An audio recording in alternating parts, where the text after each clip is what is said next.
Bələdiyyə sənədi ilə alınan torpaq sahələrindəki tikililərə çıxarış almaq mümkün olacaq.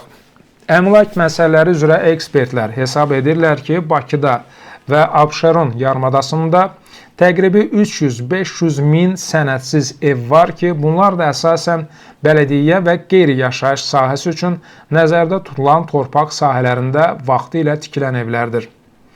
Ekspert Ramil Osmanlı deyir ki, sənədsiz evlərin legallaşdırılması bir mərhələdən ibarət deyil. Proses əsasən torpaq sahəsinin hüquqi statusundan asılı olaraq dəyişir.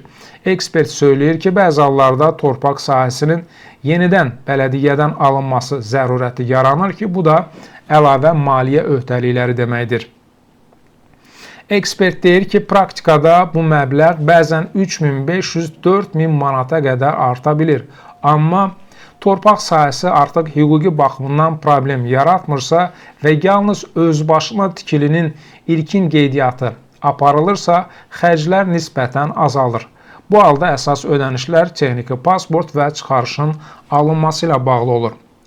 Burada da orta hesabla çıxarış üçün rüsum və xidmət haqları 200 manata qədər, texniki pasport isə 200-300 manat təşkil edir. Ekspert deyir ki, ümumilikdə ölçülərdən asılıdır, amma xərclər təqribən 500-1000 manat aralığında olur.